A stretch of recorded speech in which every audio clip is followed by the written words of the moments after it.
I had been waiting eagerly for that day. For weeks. Perfect chance to surprise Claire on her birthday. The hours crawled by, weighed down with dull tasks and the routine of daily life. But the thought of the gift hidden inside my briefcase kept my spirits alive. The necklace I had bought wasn't just jewelry. It was a sign of everything Claire meant to me, a real reflection of our years together. Couldn't wait to see her smile as I gave it to her and enjoyed a quiet evening in the warmth of our love. As I walked through the front door, the familiar sound of laughter and talk floated from the kitchen. Claire's voice blended with that of our daughter Lily. Her conversation carried the soft rhythm of A smile touched my lips as I pictured the happiness on Claire's face when I revealed her gift. Paused in the hallway, savoring the moment before stepping in, eager to surprise them. Then I heard it, a string of words that sent a cold shock through my chest. "I can't believe how much I missed you last night," Claire said, her tone playful yet filled with intimacy that was clear. "You really know how to make a night unforgettable." I froze, my heart beating hard against my ribs. What was she talking about? My thoughts raced as I leaned closer, desperate for answers but afraid of what I might hear. "What do you mean, Mom?" Lily's innocent voice broke. "There."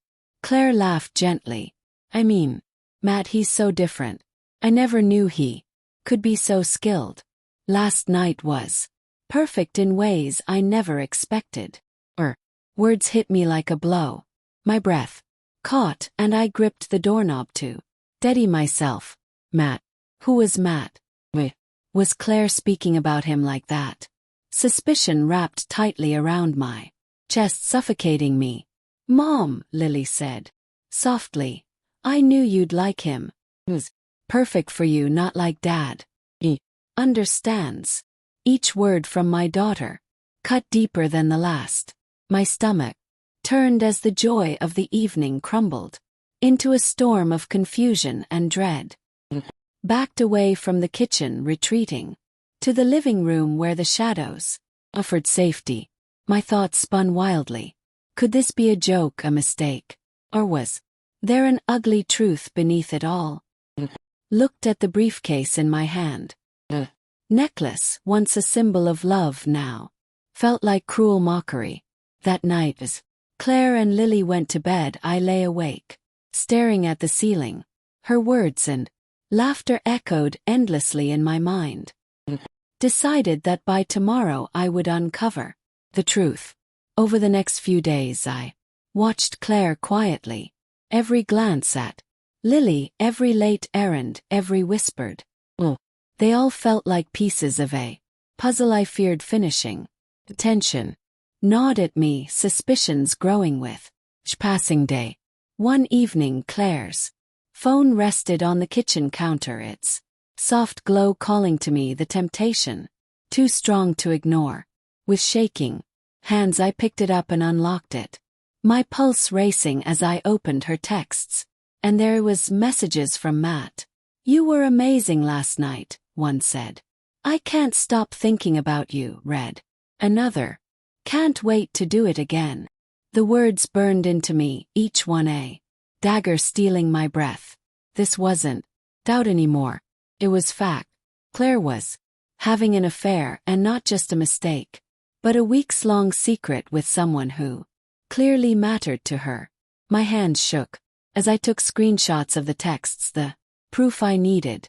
But with anger came a crushing weight of betrayal. How could she destroy all we built? The next day I went to Lily. She was at her desk, focused on her studies, when I knocked softly. She turned, her eyes nervous. "Dad," she asked carefully, "what's wrong?" I stepped inside, holding up the phone with the texts on display. "Lily, we need to talk about your mom." Her face drained of color. She closed her laptop with trembling hands, guilt clear in her eyes. "Dad, she faltered, her voice shaking. I didn't want you to find out like this. What's happening, Lily? Asked, my voice breaking. Why hide it from me? Tears welled in her eyes as she whispered, Mom was lonely. Mattie's just a friend. I thought it made her happy. Happy. My voice cracked raw with pain. Helping her betray me makes her happy. I didn't know what to do. Dad, Lily cried, tears running freely. I thought if I stayed quiet it would fix itself. I never wanted this. Anger softened at her words. She wasn't blame. She was stuck in something she couldn't control. I rested a hand on her shoulder and sighed.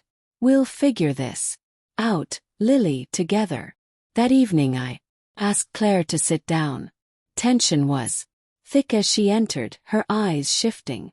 Between Lily and me, she knew something was wrong. What's going on? She asked, her voice uneasy. I handed her the phone, the messages glowing on the screen. Do you want to explain this?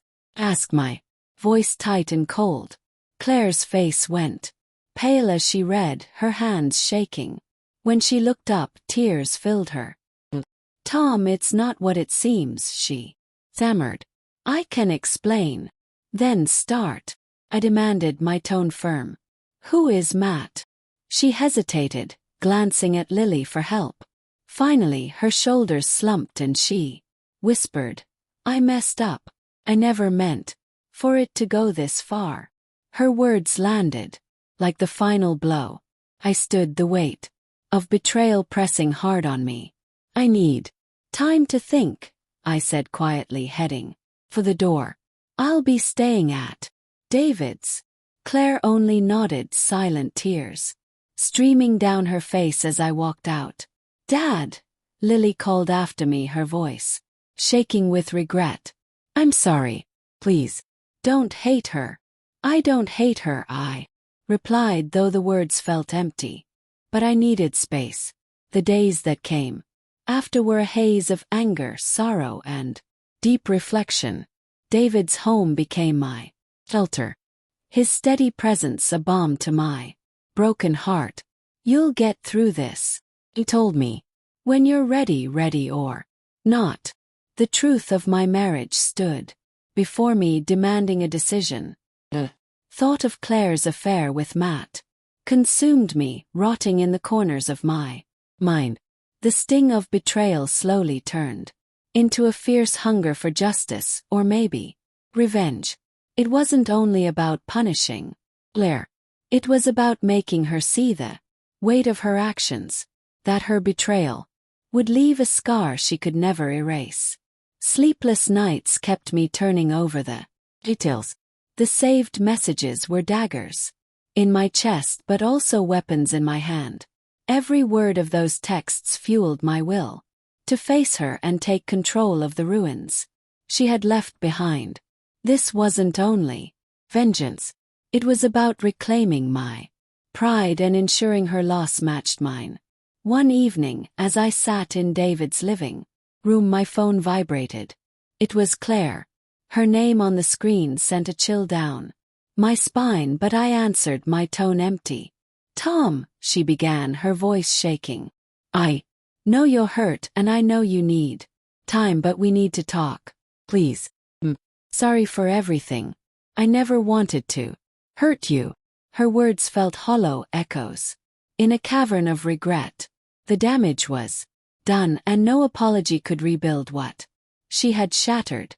Still, I held my emotions back and steadied myself. We'll talk, I said flatly. But not the way you think. The next morning I went back to the home we had built, a place that now felt empty and cold. Claire was in the kitchen, nervously shifting things on the counter. When she saw me, her eyes filled with both hope and fear. Tom, she whispered, her voice breaking. I'm so sorry. I cut her off, my words sharp as glass. You had your chance to apologize. Now it's time to face what you've done. Her face went pale as I walked past her and picked up the folder I had prepared. Inside were the divorce papers and the evidence of her affair, every page neatly arranged, showing the hours I had spent preparing for this moment. "Sit down," I ordered, my voice steady. Claire hesitated, but obeyed, her hands trembling as she clasped them together. I drew in a long breath, locking my eyes on hers. "I thought about this over and over, Claire. I wanted to believe it wasn't real, that maybe we could recover. But we can't. You chose this, and now you'll face the fallout." I slid the folder across the table. "Happy birthday, Claire," I said coldly. "Consider this my gift, the end of our marriage." Her breath caught as she opened it, her eyes scanning the papers. Tears welled up as the reality crushed. "Tom, please," she whispered, voice shaking. "This can't be happening." "It is," I said, unflinching. "You let it go this far, and now here we are." It reached for my hand, but I pulled away. "There's nothing left to save, Claire. It broke us, and now you'll carry the consequences." The silence that followed was suffocating. Claire clutched the papers with shaking hands, her world falling apart. I stood, my resolve firm. "We'll finalize this soon," I said, voice without emotion. "For now we're done." Walked out without looking back, her pleas fading as I drove away. The weight of finality settled on me, but so did a strange clarity. This chapter was over. The next days blurred with legal meetings and quiet thoughts. I stayed at David's, who remained a constant support. "You don't need to decide everything now," he told me one night. "Take your time. When you're ready, you'll know." But deep down, already knew. Claire's betrayal deserved more than just divorce. She had destroyed our family and broken my trust. She had to pay, not only in her personal life but in every part of it. I hired a private investigator to dig into Matt's past. Didn't take long to uncover shady deals and business ties that linked him to Claire. This wasn't just an affair. It was betrayal on every level. Armed with that truth, I prepared my next move.